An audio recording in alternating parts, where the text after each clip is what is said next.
And welcome to the Comic Corner. My name is Damon, and yes, I am flying solo today. It'll be a short flight, but it'll be a quick flight and a great flight because we have three fantastic books to talk about today. A very highly anticipated book, Absolute Superman by Jason Aaron, came out. Did it live up to the hype? Probably. We'll talk about it. Also, from Marvel, Ultimate Bruce Banner. He doesn't play nice. Ultimates number 6 is out from Denny Camp, and oh my goodness. Is this is this final issue of this first arc an absolute doozy? Fantastic issue. Fantastic issue. Maybe the best issue of the week, but it has some good competition because from Boom Studios, we go all the way back to a prequel, all the way back to the beginning. We have an issue 0 that just came out from Something is Killing the Children. We're starting back from the beginning, and it's a great issue. We will talk all about that. But first, of course, the headline of the week. It had to be the headline of the week. This is Absolute Superman, number 1, writer Jason Aaron, Rafa Sandoval on the art, colorist Ulysses Ariola, and shout out to the letterer, Becca Carey, because it's, of course, a team effort. And man, is this book just phenomenal. DC 3 for 3 with the Absolute line so far. Absolute Batman, fantastic. Absolute Wonder Woman, one of my usual co-hosts, TJ, aka Fat Thor, has said he preferred that one. Like, that was his favorite so far of the two. And Absolute Superman definitely is a big swing. It is absolutely, all pun intended, a big swing. And it's great. It is great. It is to be expected that this book is good, and it lived up to it. 100%.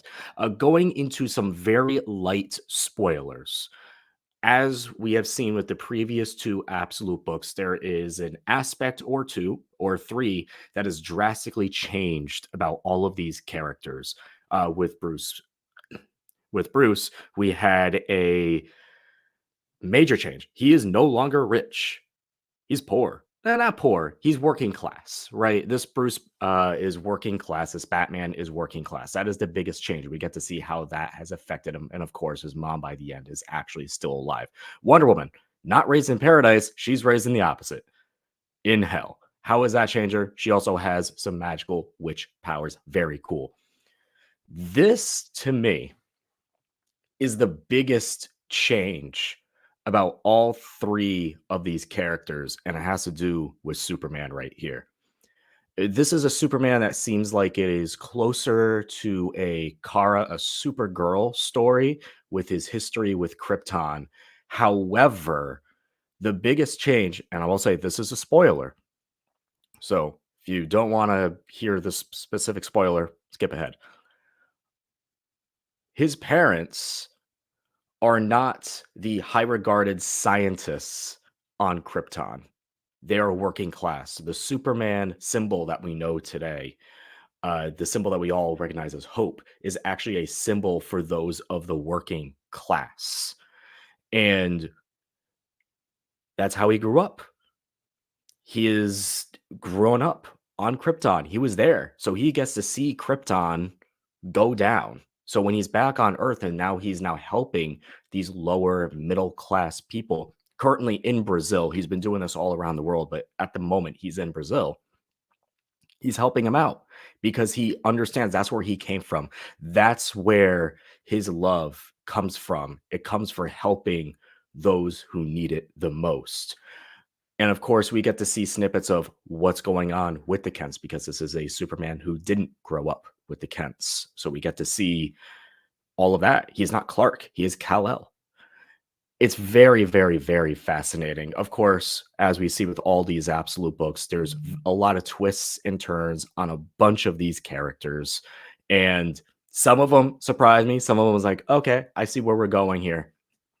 But as I mentioned, DC, absolutely 3 for 3 on all these Absolute titles. I'm very close to putting all of these. So far, I have 2 of them. I need to see how the second issue of Superman goes for it to be like a permanent fixture on my pull list. But so far, they're all on it, or at least 2 of the 3 are on it. And we'll see how this one plays out because This book feels like it has this and Wonder Woman in particular feel like they have the longest legs to keep going in a way. And I mean that in terms of the grander storytelling that they could be approaching. With Batman, it was fantastic. And I love that Batman book with every fiber in my being. But I don't know how deep that can go, and if it does go deep, that's fantastic. These last 2 feel like they have, like, very long legs, very long runs that they have to go on. So, would I recommend this? Absolutely. Like, if you haven't been picking up these 3 absolute titles from DC, you're totally missing out because these little mini verses that Marvel and DC have been doing, the ultimate and absolute storylines, universes that they created, are fantastic, and it's exactly what so many fans, like myself, like many others, have been asking for, which is a bigger swing, fresher stories, being able to take these characters and do something new with them, or push them in a direction that you wouldn't put them in the main universe for whatever reason. So, go check this out. It's great. I really enjoy it. The Again, like I mentioned, the Superman symbol, the change to that itself is such a great, great addition, adds context to him. This Superman absolutely feels angrier.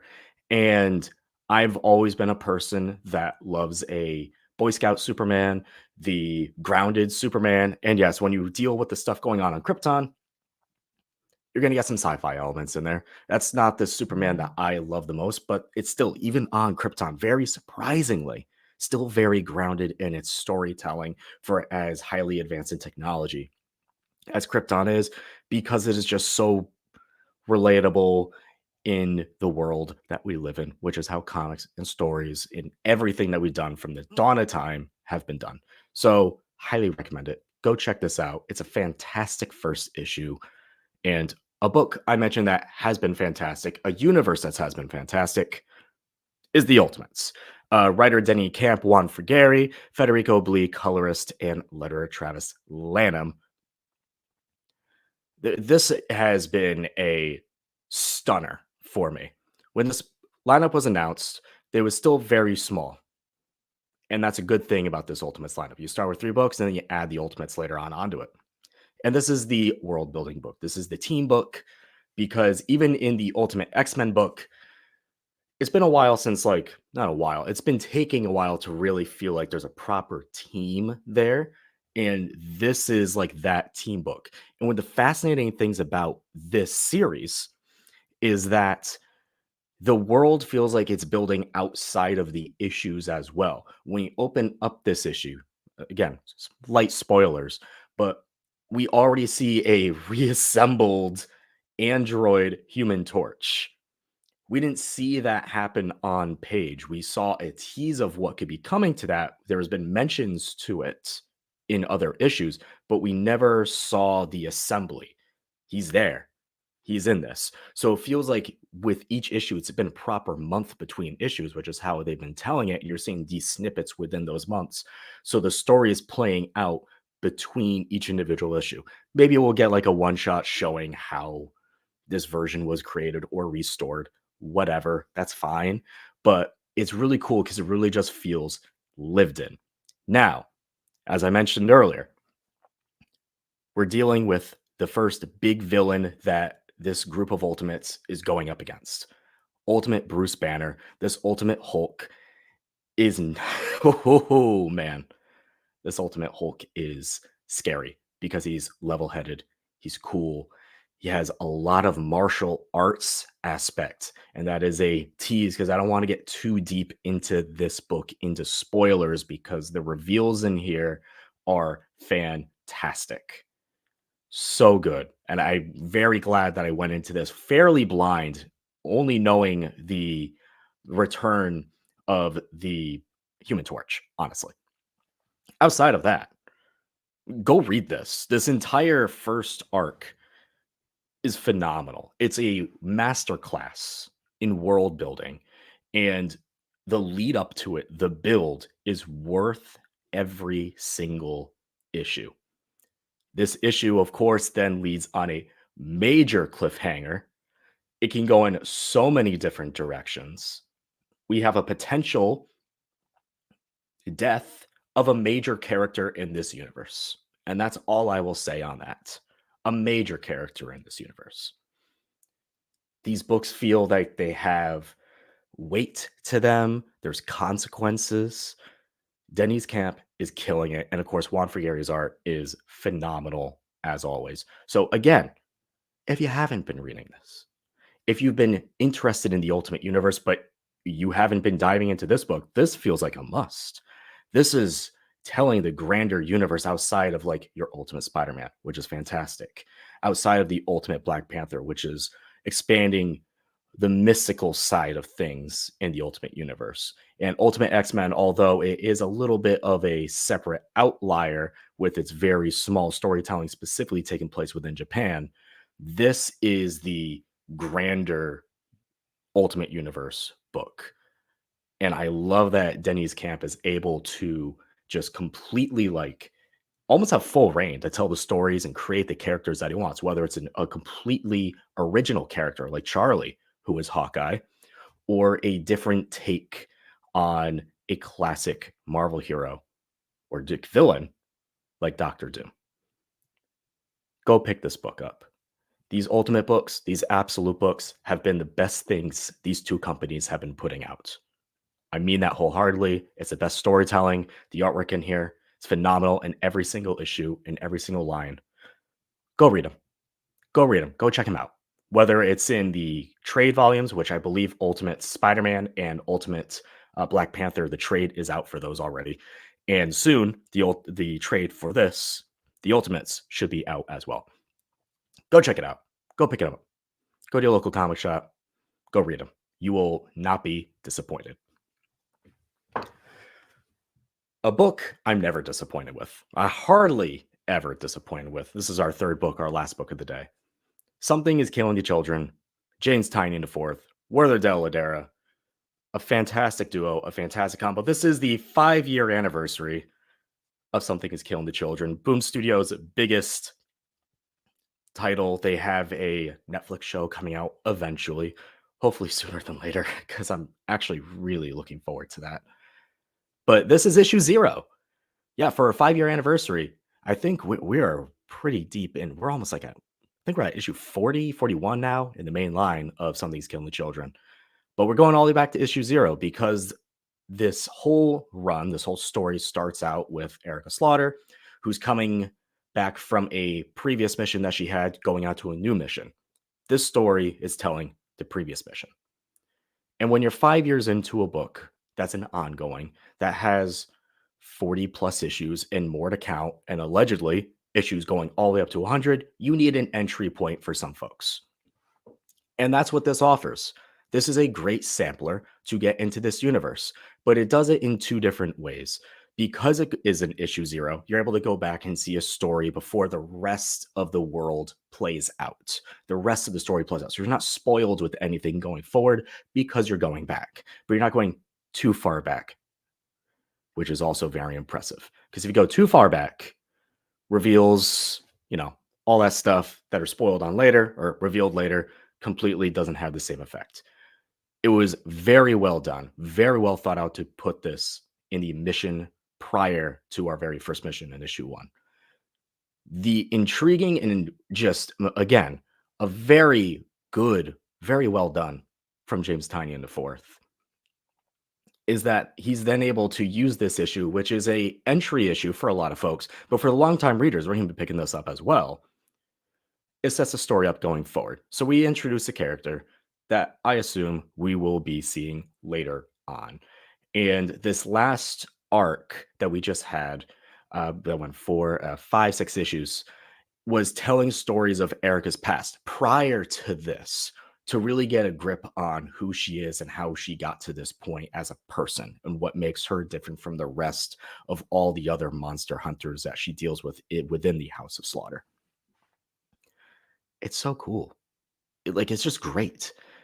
The art in here from Werther Dell'Edera, fantastic. It gets me excited again. This book has been one of the best indie titles on the shelves. It is up there for one of my all-time favorite comic runs. It has a little bit of horror, a little bit of slasher, a lot of intrigue. A lot of comparisons, have been made to like the Buffy the Vampire Slayer of it all. And I totally understand that. I totally get that. But this is absolutely something within its own. If you have never read Something is Killing the Children, if you're interested in that, if any of what I said has just intrigued you at all, pick up this issue, try it out. Then go read the first volume because I think we are all the way up to 6, 7 volumes of Something is Killing the Children. Go pick up the first volume, read the first 3 because that tells the complete story of the first arc within the first 3 volumes. So volume 1 through volume 3 tells the first arc of stories, and then 4 we go back in time again. I love this storyline. I love Something's Killing the Children. House of Slaughter is also fantastic. This whole world that James Tynion has built is phenomenal. It's intriguing. I get excited for whenever it comes back because it's not a pure monthly book. They release it whenever it is done, whenever it is ready. And part of that is because you have the same team, James Tynion and Werther Dell'Edera, who have been working on this together since issue 1. And I actually read an interview recently that they said, we will always be working on this together. The Something is Killing the Children, this main line of books, because there are the House of Slaughter spinoffs. They will be working on this together throughout its entire run. And I love that consistency. It's the consistency of when you have the same writer and the same artist in particular, you create the same look that goes on throughout this entire run. That's special. And that's a lot. I mean, when you have manga and for most part, a lot of times the writer and the artist are the same person. So it creates that same look. But when you have that consistency, that's what keeps people going in for a long time. It doesn't like whenever you have a change in the art, you're like, whoa, this is taking me out of the story. It's the same throughout. It'll evolve over time, obviously, but it doesn't feel completely new, completely different.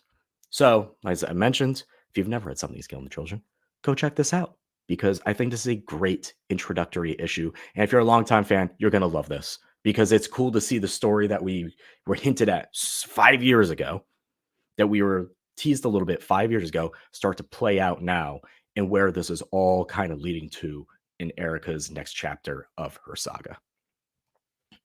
So next week, hopefully I won't be flying solo again, but next week we have a lot of books. 2 of them in particular I wanted to shout out. Minor Arcana from Jeff Lemire. The first 2 issues, very good. It was perfect for the fall season. We're still technically in the fall season, so still great to pick up, and I'm excited to see where that entire storyline is going. We just got the return of Vertigo Comics from DC, the title of it, which is very exciting. And Jeff has said that Minor Arcana is his ode, his love letter to those Vertigo comics of his youth. And you can absolutely see that in these first 2 issues. So go check that out. And as I mentioned earlier, Ultimate X-Men number 9, we are in a second arc of all of this.